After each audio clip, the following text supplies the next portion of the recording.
Hello student, तो community type के अंदर क्वेश्चन पूछा था कि जीएनएम के अंदर सबसे डिफिकल्ट सब्जेक्ट कौन सा है। तो 60% लोगों ने एनाटॉमी फिजियोलॉजी जो है उसको डिफिकल्ट बताया था। एनाटॉमी फिजियोलॉजी डिफिकल्ट तो है, लेकिन साथ ही साथ बहुत ही इंपॉर्टेंट है, क्योंकि ये second year, third year, even जब तक हम नर्स रहेंगे तब तक डिसीज जो उसको और ड्रग जो होती है उसको समझने के लिए एनाटॉमी फिजियोलॉजी जो है उसका ज्ञान होना आवश्यक है।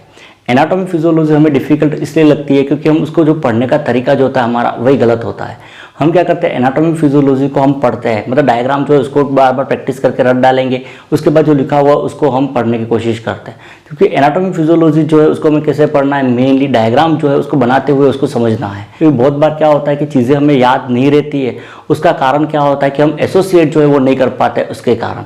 और दूसरा, हम रीजनिंग नहीं करते, मतलब हम रटते हैं, तो रटने पर कोई चीज़ जो होती है वो लंबे समय तक याद नहीं रहती। हमें रीजनिंग करनी मतलब तर्क करना है, और तर्क के साथ उसको क्या करना है कि पहले का जो नॉलेज है उसके साथ उसको एसोसिएट करना है। एग्जाम्पल के लिए आज मैं एक चीज़ जो है उसको एक्सप्लेन करके आपको बताता हूँ पढ़ना कैसे है किसी भी कंडीशन। जैसे आई को ले लेते हैं हम, कि आई जो है ह्यूमन आई, उसकी स्टडी कैसे करनी है। तो सबसे पहले आई जो है वो कौन सा ऑर्गन है, हमारे विजन जो होता है देखने का वो ऑर्गन है। तो पहला पॉइंट तो ये क्लियर हो गया। सेकंड आता है कि आई जो इसका शेप कैसा है, तो आई का शेप जो होता है वो कैसा होता है, स्पेरिकल होता है। स्पेरिकल का मतलब होता है गोलाकार होता है, और गोलाकार होगा इसका मतलब क्या होगा, इसका डायमीटर होगा। तो आई जो इसका जो डायमीटर जो रहता है वो रहता है 2.5 सेंटीमीटर होता है। आई ह्यूमन के अंदर 2 आई रहती है। तो ये तो शेप हो गया। शेप के बाद इसकी पोजीशन के आई जो होता है वो रहते कहाँ पर है, तो आई जो होती है वो स्कल जो है उसकी जो ऑर्बिटल कैविटी जो होती है, ऑर्बिटल कैविटी जो कि बोन जो है उसके मिलके बनी हुई कैविटी होती है उसके अंदर स्थित होती है। ऑर्बिटल कैविटी में इसलिए होता है ताकि वहाँ पर क्या हो, उसको इंजुरी जो है उससे उसको प्रोटेक्शन मिले। अब ऑर्बिटल कैविटी में जब आई बॉल रहेंगे तो वहाँ पर तो बोन है, और आई बॉल सॉफ्ट टिश्यू है, तो उसमें क्या होता है, फ्रिक्शन हो सकता है और चोट लग सकती है। तो चोट से बचाने के लिए ऑर्बिटल कैविटी जो होती है वहाँ पर क्या होता है, आई बॉल और बोन की पार्ट जो होता है कैविटी का उसके बीच में क्या होता है, एडिपोज टिश्यू होता है। एडिपोज टिश्यू जो तो है वो क्या होता है, कुशन जो होता है, मतलब एक तरह से गद्दे का काम करता है, और वो क्या करता है, आई बॉल जो है उसको इंजुरी प्लस चोट जो है वो लगने से बचाता है। तो ये तो आई बॉल जो है उसकी शेप कैसा होता है वो, और उसकी पोजीशन मतलब कहाँ स्थित होता है वो हो जाएगा। अब बात करते हैं ना आई बॉल जो होता है या ह्यूमन आई, उसका स्ट्रक्चर उसकी बनावट कैसी है। जस्ट अभी बात की कि आई जो होती है वो बॉल के समान संरचना होती है। बॉल के समान संरचना मतलब ये कैसी होगी, ये बॉल होगी जो अंदर से क्या होगी, खोखली होगी, तो खाली होगी। जो अंदर से खाली या खोखली होगी इसका मतलब ये क्या होगा कि इसके अंदर दीवारें होगी, वॉल होगी।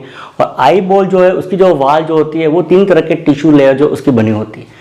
3 तरह के टिश्यू लेयर में सबसे आउटर जो होती है, सबसे बाहरी वाली, वो तो कहलाती है स्क्लेरा, उसको तो स्क्लेरा कहा जाता है। और ये जो स्क्लेरा जो होती है वो मेनली फाइब्रस टिश्यू जो है उसकी बनी होती है। फाइब्रस टिश्यू के अंदर हमने पढ़ाई था कि फाइब्रस टिश्यू वो टिश्यू होता है जिसके अंदर कोलेजन फाइबर होते हैं, ये लगभग व्हाइट कलर का होता है, ये सपोर्ट और प्रोटेक्शन देने का काम करता है। तो ये भी स्क्लेरा जो है वो भी सबसे आउटर लेयर जो फाइब्रस टिश्यू की बनी होती है। और ये व्हाइट पार्ट जो होता है आई बॉल का वो मेनली स्क्लेरा ही होता है, जो हमें नॉर्मल व्हाइट कलर का पार्ट दिखाई देता है वो स्क्लेरा होता है।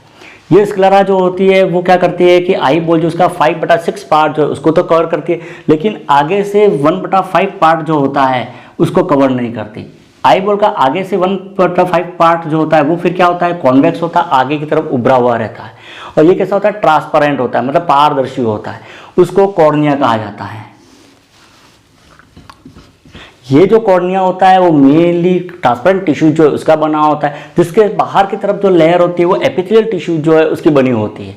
ये जो स्क्लेरा और कॉर्निया जो है जो कि आउटर लेयर है, उसमें जो आगे वाला पोर्शन जो होता है आई बॉल का एक्सपोज एरिया जो होता है वहां पर फिर क्या होता है, एक फाइन ट्रांसपेरेंट झिल्ली होती है, उसकी कवरिंग होती है। ये जो फाइन ट्रांसपेरेंट झिल्ली जो होती है वो क्या होती है कि पूरी आई बॉल जो होती है उसको कवर करती है, साथ ही साथ कॉर्निया कवर करती है, और ये जो आई लैशेज जो होते हैं उसको भी, इनर सरफेस जो होता है उसको भी कवर करती है, उसको कंजक्टाइवा कहा जाता है। तो तीसरा पार्ट जो है आई बॉल का आउटर हुआ का, तो ये तो कंजक्टाइवा हो जाएगा। तो ये तो हो गया आई बॉल जो उसके आउटर लेयर जो है वो। दूसरी जो लेयर होती है वो मिडल लेयर होती है। मिडल लेयर जो होती है वो क्या होती है कि स्क्लेरा जो है जस्ट नीचे की तरफ स्थित होती है, और ये पूरी वास्कुलर लेयर होती है। वास्कुलर लेयर क्योंकि आई बॉल जो है वो भी क्या है, एक स्ट्रक्चर है। जब स्ट्रक्चर है तो उसको भी क्या होगा, ब्लड की आवश्यकता पड़ेगी, और ब्लड जो है वो देने का काम बॉडी में ब्लड सप्लाई जो है, मतलब ब्लड वेसल्स वो करती है। तो ये भी क्या है, कॉर्ड लेयर होती है जो मेनली ब्लड कैपिलरी जो होती है, ब्लड वेसल, उसका पूरा क्या होता है, इसमें एक नेटवर्क होता है, पूरा एक गुच्छा होता है, और उससे मिलकर बनी होती है। ब्लड कैपिलरीज होने के कारण से इसका जो कलर जो होता है वो किस कलर का हो जाएगा, ब्राउन कलर की या डार्क चॉकलेट कलर जो है उस कलर की हो जाती है। और ये मेनली क्या करती है, आई बॉल को ब्लड फ्लो सप्लाई करने का काम करती है, साथ ही साथ जो लाइट रेज गिरती है उसको क्या करती है, एब्जॉर्ब करने का भी काम करती है। मिडिल लेयर जो है वो तो क्या हो जाएगी, कोरॉइड हो जाएगी। अब ये जो कोरॉइड जो होती है स्क्लेरा जो है उसके जस्ट पीछे की तरफ जो होता है उसके नीचे स्थित होती है, लेकिन कॉर्निया वाला पोर्शन जो होता है उसके पीछे वो एब्सेंट रहते हैं, मतलब वहां पर नहीं रहती। यहाँ के पीछे जो है वो एक और स्ट्रक्चर होता है, उसको नॉर्मल यूजुअल ट्रैक कहा जाता है। ये जो कॉर्निया होता है वो फिर क्या होता है, कॉन्वेक्स मतलब आगे तरफ उभरा हुआ ट्रांसपेरेंट स्ट्रक्चर होता है। ये क्या करता है, कॉन्वेक्स होने के कारण से लाइट रेज जो होती है उसको क्या करता है, बेंड करने का काम करता है। कॉर्निया के जस्ट पीछे की वाला जो भी स्ट्रक्चर होता है पीछे की तरफ, जहाँ पर कोरॉइड जो होती है वो एंड हो जाती है, वहाँ फिर क्या होता है, ये जो कोरॉइड जो होती है वो फिर क्या होती है, फूली हुई संरचना बनाती है, मतलब वहाँ पर फूल जाती है और एक फूली हुई संरचना का निर्माण करती है। ये जो फूली हुई संरचना का निर्माण कर रही है उसको ही सिलियरी बॉडी कहा जाता है। तो ये सिलियरी बॉडी हो जाएगी। ये जो सिलियरी बॉडी जो होती है वो मेनली दो चीज़ें होती है इसमें एक तो क्या होता है कि स्मूथ मसल्स जो होती है वो फाइबरी रहती है। स्मूथ मसल्स फाइबरी रहेगी, उसके कारण से क्या होगा, उसमें कॉन्ट्रैक्शन और रिलैक्सेशन होगा। जब भी कॉन्ट्रैक्शन रिलैक्सेशन होगा तो सिलियरी बॉडी जो है उसका आकार जो है वो क्या होगा, बढ़ेगा और कम होगा।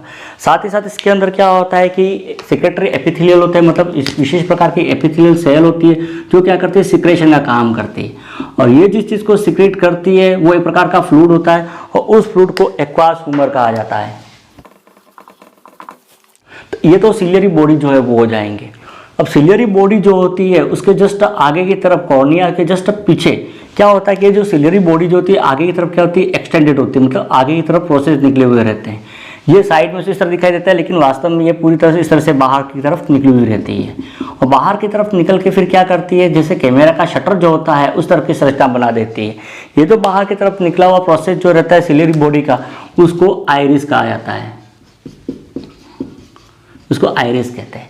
आइरिस जो होती है उसके अंदर मेनली दो प्रकार की स्मूथ मसल्स होती है। इसमें एक तो जो होती है वो तो क्या होता है, रेडियल होती है, मतलब सीधी लंबवत होती है, और दूसरी जो होती है वो सर्कुलर होती है।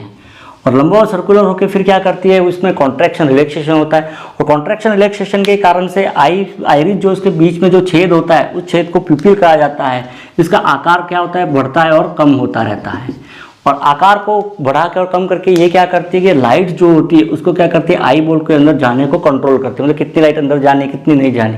एग्जांपल के लिए जब अंधेरे का टाइम होगा तो क्या होगा कि ये आइरिस जो होती है वो क्या होगी, सिकुड़ जाएगी, और सिकुड़ने के कारण से प्यूपिल जो होती है वो क्या होगी, डायलेट हो जाएगी, मतलब फैल जाएगी। जैसे प्यूपिल डायलेट होगी ज़्यादा मात्रा में लाइट रे जो है अंदर जाएगी। ठीक वैसे उसका विपरीत उजाले के समय क्या होगा कि आइरिस जो होती है उसकी मसल रिलैक्स होगी, रिलैक्स होने के कारण से पिपिल जो होती है वो क्या हो जाएगी, कॉन्स्ट्रिक्ट हो जाएगी, मतलब सिकुड़ जाएगी। जिससे पिपिल जो है सिकुड़ जाएगी, लाइट रे जो है वो आई बॉल के अंदर क्या होगी, कम जाएगी। तो लाइट की मात्रा जो होती है लाइट आई बॉल के अंदर उसको नियंत्रित करने का काम ये पिपिल जो है वो करती है। अगला स्ट्रक्चर क्या होता है कि ये जो आइरिस जो होती है उसके जस्ट पीछे की तरफ एक ट्रांसपेरेंट स्ट्रक्चर होता है। ये जो ट्रांसपेरेंट स्ट्रक्चर जो होता है उसको ही लेंस कहते हैं। और ये लेंस जो होता है वो बाई कॉन्वेक्स होता है, मतलब दोनों तरफ से उभरा हुआ रहता है। और ये क्या करता है कि लाइट रे जो होती है जो कि रे आँख के अंदर जा रही है उसको रिफ्लेक्ट करने का काम करता है, और रिफ्लेक्ट करके पीछे की तरफ क्या करता है, फोकस करने का काम करता है। ये जो लेंस होता है फिर एक लिगामेंट जो होते हैं उनके द्वारा क्या होता है, ये जो सिलियरी बॉडी जो है उसके से क्या होता है, अटैच रहता है, मतलब उससे लटका हुआ रहता है। ये जो लिगामेंट होते हैं उसको सस्पेंसरी लिगामेंट कहते हैं। सस्पेंसरी मतलब सस्पेंडेड, मतलब लटका हुआ, तो सस्पेंसरी लिगामेंट कहते हैं। ये सस्पेंसरी लिगामेंट और दूसरा आइरिस की जो मसल्स होती है वो सब क्या करते हैं, उसमें कॉन्ट्रैक्शन होता है। कॉन्ट्रैक्शन रिलैक्सेशन के द्वारा ये जो लेंस जो है उसकी जो थिकनेस जो होती है उसको क्या करते हैं, बढ़ाते हैं, कम करते हैं। और उसकी थिकनेस को बढ़ा और कम करके यहाँ से जो रिफ्लेक्शन जो होता है, मतलब फोकसिंग जो होती है, उस फोकसिंग में क्या करते हैं, ये मदद करने का काम करते हैं। तो ये तो पूरा होगा यूजुअल ट्रैक जो होता है वो आगे का। अब यहाँ पर क्या होता है कि ये जो यूजुअल ट्रैक जो होता है, मतलब लेंस जो है उसके आगे का पूरा स्ट्रक्चर जो है वो तो कहलाता है एंटीरियर सेगमेंट कहते हैं, जबकि लेंस जो है उसके पीछे वाला पूरा पोर्शन आई बॉल का जो होता है वो पोस्टीरियर सेगमेंट होता है। इसमें भी ये लेंस जो है उसके आगे वाला स्ट्रक्चर जो होता है उसमें जो ये आइरिस जो होती है उसके पीछे वाला जो है ये तो पोस्टीरियर चैम्बर कहलाएगा, जबकि आइरिस जो उसके आगे वाला मतलब कॉर्निया और आइरिस दोनों के बीच का जो ये चैम्बर होता है उसको एंटीरियर चैम्बर कहते हैं। और आइरिस और लेंस उस दोनों के बीच में जो चैम्बर होता है उसको पोस्टीरियर चैम्बर कहते हैं। ये जो चैम्बर जो होते हैं दोनों एंटीरियर पोस्टीरियर चैम्बर, उसके अंदर एक फ्लूइड भरा रहता है, उस फ्लूइड का नाम है एक्वास ह्यूमर। और इस एक्वास ह्यूमर का निर्माण जो करता है वो मेनली कौन करता है, ये जो सिलियरी बॉडी जो होती है उसका निर्माण करती है। यहाँ से निर्माण होने के बाद ये फ्लूइड जो होता है वो फिर क्या होता है, यहाँ से मूव करता है, और मूव करने के बाद फिर क्या होता है कि यहाँ पर आइरिस और कॉर्निया, उन दोनों का जो जंक्शन होता है जिसको आइरिस और कॉर्नियल जंक्शन कहते हैं, वहाँ पर आता है। और वहाँ आके फिर क्या होता है, ये ड्रेन होता है, वहाँ से फिर क्या होता है, अंदर जाएगा। यहाँ पर क्या होता है, कैपिलरीज का पूरा एक नेटवर्क होता है। ये जो कैपिलरी का नेटवर्क होता है उसको ट्रेबिकुलर मेश वर्क कहा जाता है। इस ट्रेबिकुलर मेश वर्क के अंदर क्या होता है, ये एब्जॉर्ब हो जाएगा। मतलब जितनी मात्रा के अंदर आइरिस इस फ्लूइड का निर्माण करती है उतना ही फ्लूइड क्या होता है, इस ट्रेबिकुलर मेश वर्क जो है उसके अंदर क्या होता है, एब्जॉर्ब हो जाता है। और उसके कारण से इस यहाँ पर फ्लूइड जो इसका एक अमाउंट जो होता है वो कांस्टेंट रहता है, स्थिर रहता है, और प्रेशर जो होता है वो कांस्टेंट स्थिर रहता है। उसी को इंट्रा ऑक्यूलर प्रेशर कहते हैं, जो कि 10 से 20 mm ऑफ Hg रहता है। तो ये तो मिडल लेयर जो है और उसके जो स्ट्रक्चर होते हैं यूएल ट्रैक वो हो जाएगा। फिर सबसे लास्ट में है सबसे इनर वाली लेयर, और सबसे इनर वाली लेयर जो होती है उसको रेटिना कहा जाता है। ये रेटिना जो होता है वो मेनली किसके बना होता है, फोटो सेंसिटिव सेल जो होते हैं, मतलब ऐसे सेल जो लाइट से सेंसिटिव होते हैं, मतलब लाइट जो है उसके कारण से स्टिमुलेट हो जाते हैं, और स्टिमुलेट होने के बाद इम्पल्स बना लेते हैं। उस प्रकार की सेल जो होती है फोटो सेंसिटिव या लाइट सेंसिटिव सेल, उससे मिलकर बना होता है। रेटिना जो होता है उसका आगे की तरफ जो है वो तो थिन होता है, पतला होता है, लेकिन पीछे की तरफ जैसे ही जाता है, और ये पीछे वाला जो पोर्शन जो होता है उसको फंडस कहा जाता है। तो फंडस की तरफ जैसे जाएंगे ये क्या होता जाएगा, मोटा होता जाता है। अगर रेटिना का अगर स्ट्रक्चर देखते हैं जूम करके तो उसमें क्या होगा कि सबसे नीचे तो क्या होगा, ये कोरोइड लेयर हो जाएगी, वास्कुलर लेयर जो है वो, उसके ऊपर रेटिना है। तो सीधा रेटिना नहीं रहता, उसकी जगह पर वहाँ पर क्या होता है, एक पिगमेंट एपिथेलियल होती है जिसको रेटिनल पिगमेंट एपिथेलियल या RPE कहा जाता है।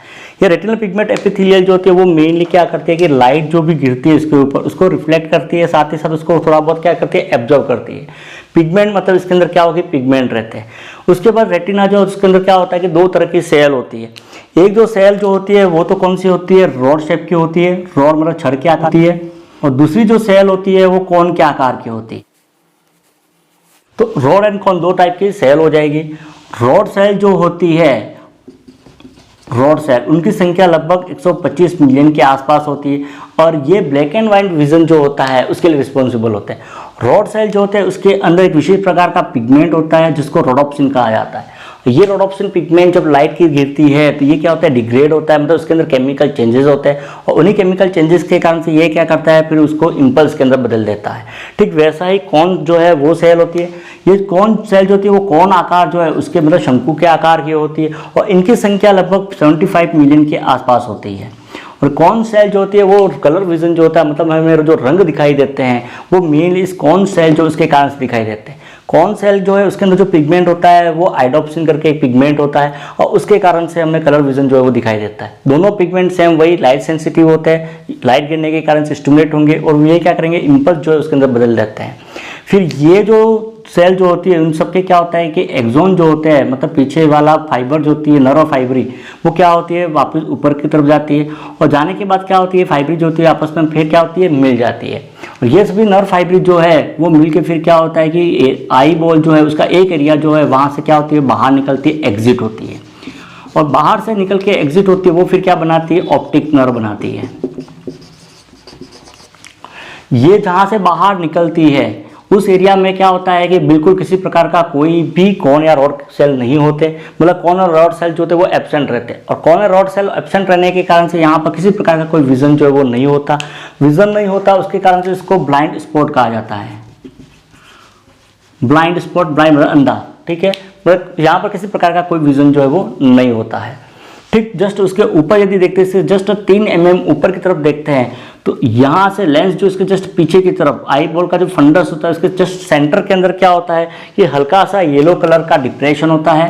ये जो येलो कलर का डिप्रेशन जो होता है उसको मैक्यूला कहा जाता है, पूरा नाम मैक्यूला लुटिया होता है। ये जो मैक्यूला लुटिया जो होता है उसके अंदर कॉन सेल जो होता है बहुत ही ज़्यादा मात्रा के अंदर होता है। इसके ठीक सेंटर में, मतलब जस्ट इसके बीच के अंदर क्या होता है, एक डिप्रेशन होता है, गड्ढा होता है, उसको फोविया सेंट्रलिस कहा जाता है। और फोविया सेंट्रलिस वही पॉइंट होता है जहां पर लाइट रेज जो होती है वो क्या होती है, फोकस होती है, मतलब एकत्रित होती है, और जहां से फिर क्या होता है हमें विजन जो होता है वो दिखाई देता है। आई बॉल जो इसका ये जो पोस्टीरियर चैम्बर जो होता है, पीछे वाला लेंस के पीछे वाला चैम्बर, वो पूरा अंदर खोखला नहीं रहता। इसके अंदर सेमी सॉलिड जेली के समान फ्लूइड जो होता है वो भरा हुआ रहता है। ये जो फ्लूइड होता है उसका मैक्सिमम पोर्शन जो होता है वो तो वाटर होता है। इसको विट्रस बॉडी कहा जाता है। ये विट्रस बॉडी जो होती है वो मेनली आई बॉल जो होता है उसको शेप को मेंटेन करती है और उसको कोलैप्स जो है मतलब सिकुड़ने से बचाने का काम करती है।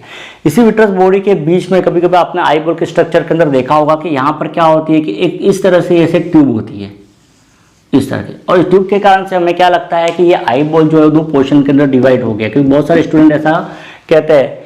एक्चुअली ये ट्यूब जो है वो ट्यूब नहीं, ये क्या है, एक प्रकार की ट्यूब होती है।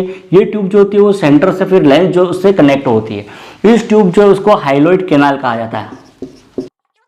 ये हाइलोइड कैनाल जो होती है वो जब आई का डेवलपमेंट होता है, मतलब फिटल लाइफ के दौरान आई जब बनती है उस समय इसी कैनाल के द्वारा ब्लड वेसल जाती है और लेंस और यहाँ का स्ट्रक्चर जो इसको ब्लड सप्लाई देने का काम करते हैं। जैसे ही आई बॉल पूरी तरह से डेवलप हो जाता है तो यहाँ से लेंस जो इसको सप्लाई जो है या ब्लड न्यूट्रिशन जो है वो फ्लूइड के द्वारा मिलता है और उसके कारण से ये कैनाल जो है उसका जो फंक्शन जो होता है वो नहीं रहता है, मतलब यहाँ से ब्लड कैपिलरीज जो होती है वो एब्सेंट हो जाती है, मतलब गायब हो जाती है और सिर्फ ये कैनाल जो होती है ट्यूब वही रह जाती है। ये तो आई बॉल जो है उसकी एनाटॉमी है, आई जो इसका स्ट्रक्चर मतलब आई की बनावट कैसी है, संरचना कैसी है वो हो जाएगा। आई जो इसकी फिजियोलॉजी को हम इस वीडियो में डिस्कस नहीं करेंगे, नहीं तो वीडियो की लेंथ जो है बहुत ज़्यादा बड़ी हो जाएगी। तो इस तरह से आपको एनाटॉमी जो है उसको पढ़ना है, मतलब आपको डायग्राम जो है उसको बनाते हुए, उसको समझते हुए उसको याद करना है, तो वो आपको लंबे समय तक याद रहेगा, आप भूलोगे नहीं। नर्सिंग रिलेटेड वीडियो देखने के लिए चैनल को सब्सक्राइब कीजिए। Thank you.